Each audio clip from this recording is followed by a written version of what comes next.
ഞാനും റീമയും കൂടെയാണ് പ്രാർത്ഥിച്ചത്. ആദ്യമേ തന്നെ അങ്ങോട്ടും ഇങ്ങോട്ടും തുറക്കാൻ വേണ്ടി ഇങ്ങനെ പ്രാർത്ഥിച്ചപ്പോഴേക്കും എൻ്റെ ഉള്ളിലൊരു സ്വരം ഇങ്ങനെ, എനിക്കുള്ളതെല്ലാം നിൻ്റെയാണ്, നീ ചോദിക്കണ്ട, ഒന്നിനു വേണ്ടി ചോദിക്കണ്ട, എല്ലാം ഉണ്ട് എന്നിങ്ങനെ പറയുന്നവരെ തോന്നി. അത് കഴിഞ്ഞിട്ട് പിന്നെ ഞങ്ങൾ പ്രാർത്ഥിച്ച് കഴിഞ്ഞപ്പോൾ റീമ ആദ്യം എനിക്ക് വേണ്ടി പ്രാർത്ഥിച്ചു. അന്നേരം ഞാൻ ശരിക്കും എന്നെ ഇച്ചിരി ഡിസ്റ്റർബ് ചെയ്യുന്ന ഒന്ന് രണ്ട് കാര്യങ്ങൾ ഒരു പ്രത്യേകമായിട്ടൊന്ന് പറഞ്ഞത്, എൻ്റെ ഒരു മകനെ പറ്റി എനിക്ക് ഇച്ചിരി നോട്ടിത്തരമൊക്കെ ആയിട്ട് എന്നെ ഡിസ്റ്റർബ് ചെയ്യായിരുന്നു, ഇച്ചിരി ഏറെ ഡിസ്റ്റർബ് ചെയ്യുന്നു, കുറേ ഇച്ചിരി നോട്ടിത്തരം. അന്നേരം ഞാനതിങ്ങനെ ധ്യാനത്തിന് പോരുന്നതിന് മുമ്പ് ഇങ്ങനെ വരുമ്പോഴെല്ലാം ഞാനത് ഉള്ളിൽ തന്നെ ഇതിൻ്റെ അപ്പുറത്താണല്ലോ ദൈവം എന്ന് പറഞ്ഞാൽ ഞാനത് ഒരാളോട് പറഞ്ഞു. ധ്യാനത്തിന് പോരുന്നതിന് മുമ്പ് ഇങ്ങനെ പറയുകയും കൂടെ ചെയ്തു. പറഞ്ഞു കഴിഞ്ഞപ്പോൾ ഉള്ളിൽ എന്തോ ഒരു ക്ലിക്ക് വന്നായിരുന്നു. അയ്യോ, അത് അങ്ങനെ പറഞ്ഞു കഴിഞ്ഞപ്പോൾ ഞാൻ അവനെ അപമാനം വരുത്തിയിരുന്നു. അന്നേരം ബ്രദറിൻ്റെ ധ്യാനത്തിലെല്ലാം അതിങ്ങനെ എന്നെ ക്ലിക്ക് ചെയ്യുന്നുണ്ടായിരുന്നു. എൻ്റെ ദൈവം എൻ്റെ ഭാവങ്ങളെല്ലാം ക്ഷമിച്ച് എൻ്റെ എന്തോ ഒരു സ്നേഹം ചെയ്തു. അന്നേരം ഞാൻ ഇവനോട് ചെയ്തത് ശരിയായില്ലല്ലോ ദൈവമേ എൻ്റെ മനസ്സ് മുഴുവൻ ഇതിൻ്റെ ബാക്ക്ഗ്രൗണ്ട് ഇതെല്ലാം കേൾക്കുമ്പോൾ എൻ്റെ മനസ്സിലുണ്ടായിരുന്നു.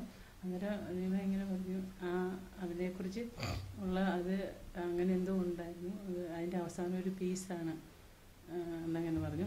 അന്നേരം അത് വലിയൊരു കൺഫർമേഷൻ ആയിരുന്നു. ദൈവം എന്നെ കാണുന്നുണ്ടെന്നുള്ളതിൻ്റെ. പിന്നെ രണ്ട് കാര്യങ്ങളോട് പറഞ്ഞു. അത്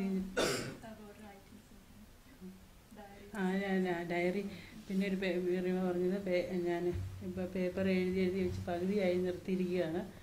അന്നേരം എന്നതായിരിക്കും എന്തെങ്കിലും ഉണ്ടോ എന്ന് ചോദിച്ചപ്പോഴേക്കും അത് ഞാനിങ്ങനെ ഓർത്തുകൊണ്ടിരിക്കുകയായിരുന്നു. ദൈവത്തിൻ്റെ സ്വരം കേൾക്കണമെന്ന് എനിക്ക് ഭയങ്കര ആഗ്രഹം. പണ്ട് ബ്രദറിൻ്റെ ഞാനെനിക്ക് ശീലം ഉണ്ടായിരുന്നു, ഡയറിയിൽ ഇങ്ങനെ ദൈവം ചോദിക്കും, ദൈവം എന്നോട് സംസാരിക്കുന്നത്. അന്നേരം ഞാനിങ്ങനെ എഴുതി വെക്കും. അന്നേരം അത് കുറേ കാര്യങ്ങൾ എൻ്റെ ജീവിതത്തിൽ ശരിയായിട്ടുണ്ട്. അന്നേരം അതിങ്ങനെ ചെയ്തിട്ടുണ്ടായിരുന്നു ഞാൻ. അന്നേരം കുറച്ച് നാളുകളായിട്ട് അത് സംഭവിക്കുന്നത് അതിന് ഒന്നെങ്കിൽ സാഹചര്യമില്ല, ചുമ്മാ പറയുന്നത് പിള്ളേർക്ക് തിരക്കാന്ന് പറഞ്ഞാൽ ബാക്കി എല്ലാ കാര്യങ്ങളും ചെയ്യാനുണ്ട്. പക്ഷെ അതിന് മാത്രമേ സമയം കണ്ടെത്തുന്നില്ലായിരുന്നു. അന്നേരം അതൊരു അനിവാര്യമാണെന്ന് എൻ്റെ മനസ്സിൽ ഈ ധ്യാനം കൊണ്ടെല്ലാം ഉണ്ടായിരുന്നു. അന്നേരം അതാണ് അതിൻ്റെ ഇൻട്രഡക്ഷൻ ഞാൻ എടുത്തു. പിന്നെ ഞാൻ റീമയ്ക്ക് വേണ്ടി പ്രാർത്ഥിച്ചപ്പോഴേക്ക് 2-3 കാര്യങ്ങളാണ് വന്നത്. ഒന്ന്, ആദ്യമേ എനിക്കിങ്ങനെ തോന്നിച്ചത്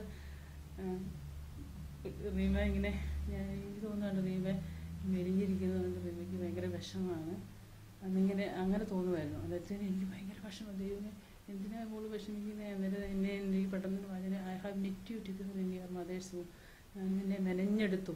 അന്നേരം അതിങ്ങനെ വരുക എൻ്റെ മനസ്സിലേക്ക്. അന്നേരത്തെ ഞാനിങ്ങനെ കുറേ നേരം ഹീലിങ്ങിന് വേണ്ടി പ്രാർത്ഥിച്ചു. അതായിരുന്നു മിക്കവാറും അതായിരുന്നു കുറേ സമയവും ചെയ്തത്. ഹീലിങ്ങിന് വേണ്ടി പ്രാർത്ഥിച്ചു. അത് കഴിഞ്ഞിട്ട് പിന്നെ അത് കഴിഞ്ഞ് സംസാരിച്ചപ്പോൾ ഞാനിങ്ങനെ റീമയോട് എനിക്ക് പറയാൻ തോന്നി, റീമ ഇങ്ങനെ ദൈവം ഇങ്ങനെ മെനഞ്ഞെടുത്ത് ഇപ്പോൾ ഞാനൊരു കളിമൺ കൊണ്ടൊരു സാധനം ഉണ്ടാക്കിയാൽ ഞാനത് കളിമൺ പാത്രം ചെന്നിട്ട് അതിൻ്റെ ഒരു കുശവനോട് പറയുകയാണ്, നീ എന്നെ എന്തിനാ ഇങ്ങനെ ഉണ്ടാക്കി, എനിക്കിഷ്ടമില്ല എന്ന് പറയുമ്പോഴേക്കും ക്രിയേറ്ററിനാണ് സങ്കടം വരുന്നത്, അതായത് ദൈവത്തിനാണ് സങ്കടം വരുന്നത്. നിന്നെ മെനഞ്ഞെടുത്തു അത് അങ്ങനെ ഒരെണ്ണം പറയാനായിട്ട് വരുമെന്ന് തോന്നി. ഞാൻ അങ്ങനെ പറഞ്ഞു. പിന്നെ പോയി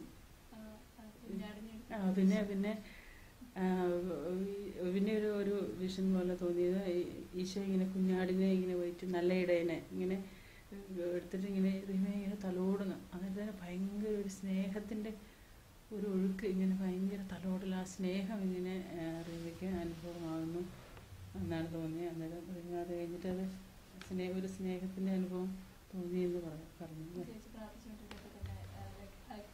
എനിക്ക് പ്രാർത്ഥിക്കാൻ പറ്റുന്നില്ലായിരുന്നു. I could only feel the love of God. I can't do anything. I can't pray anything. I was just like standing still, so I could feel it like what she was praying. And very good. So, Bilibadu Gitti, praise the Lord.